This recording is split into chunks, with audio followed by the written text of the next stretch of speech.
بسم الله الرحمن الرحيم. السلام عليكم ورحمة الله تعالى وبركاته. walaalayaal kusoo dhawaada tallaabo touch groups.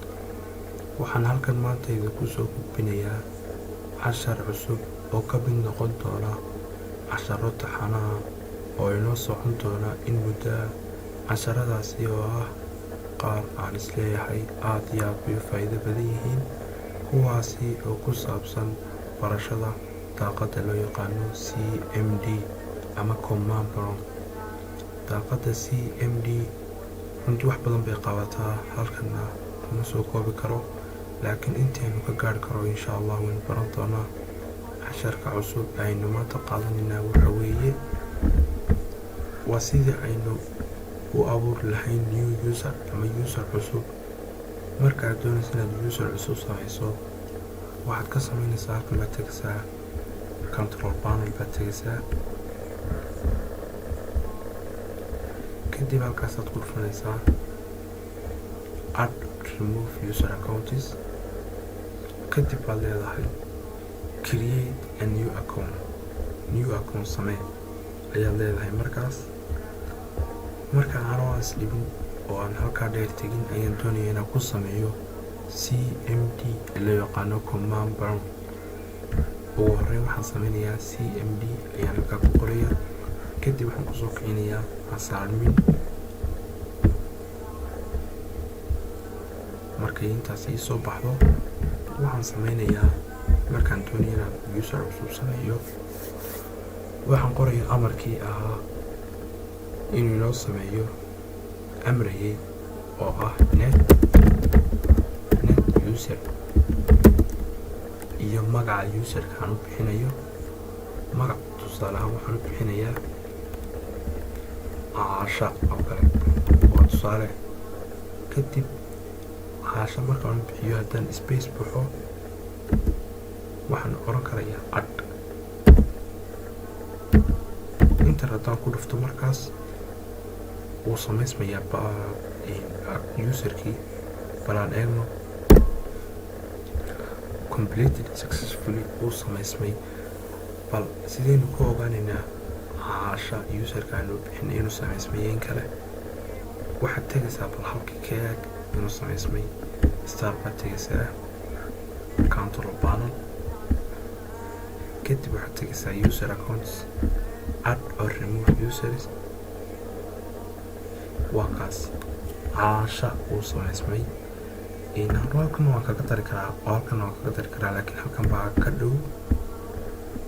waxaynu eegaynaa bal userka caasha aynu sameynay sidii aynu ugu samayn lahayn password ama password aynu ugu samayn lahayn. waxaynu taabanaynaa amarkii aynu mar labaad soo celino, aynu oranayno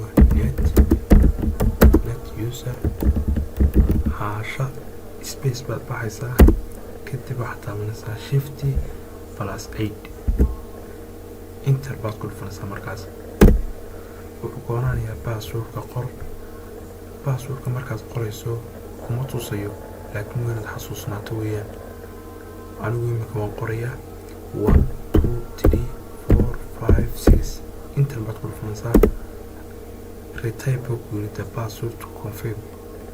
mar labaad qor buu ku yiri saad u xaqiijiso 1 2 3 4 5 6 enter baan ku dhufanayaa.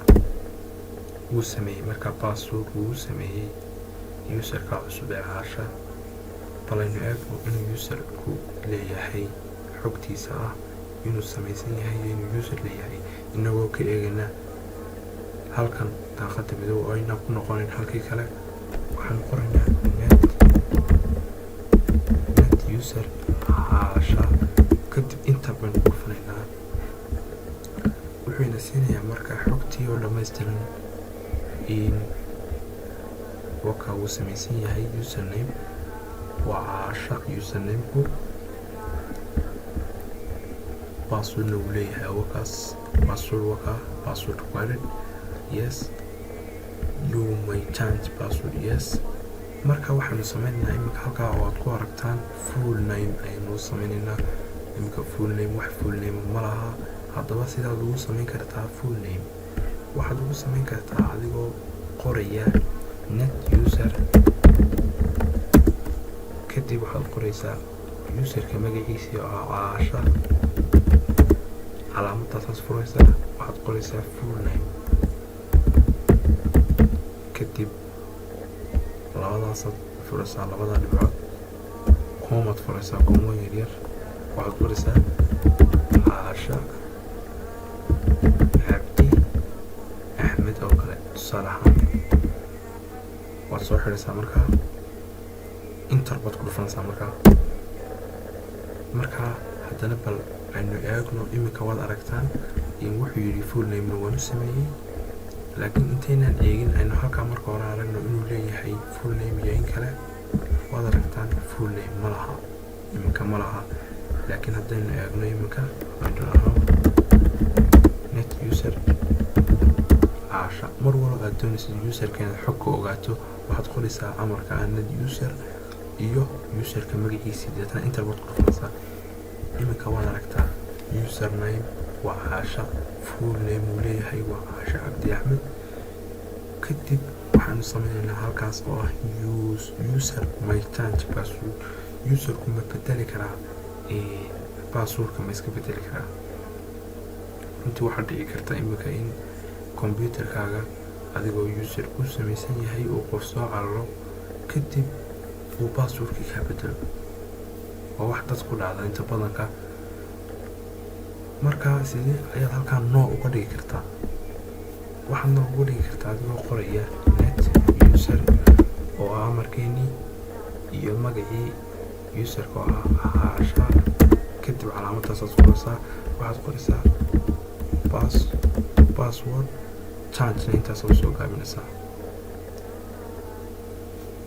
password markaad qorto waxaad usoo gaabinaysaa change intaa, kadib waxaad qoraysaa coma ama labadaa dhibcood, dabeetana waxaad qoraysaa no, inter baad ku xunaysaa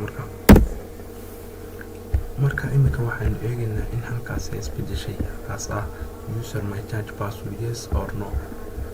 waxaynu eegaynaa net user caasha, inter baanu ku dhufanaynaa. waad aragtaan markiiba way isbedeshay. iminka lama bedeli karo passwordkaaga, lama bedeli karo. cashirkeena maanta halkaasuu inoogu joogayaa. casharadu way noo sii socon doonaan. runtii cashar walba daawo oo samee sidii aad u barato oo ay ku anfacaan. cashara ay noo soo socda aad iyo aad u qiimo badan. ku xidhnoo baan ku leeyahay walaal. subscribe ha ilaawin, u gudbi asxaabtaada. السلام عليكم ورحمة الله وبركاته. نبضي.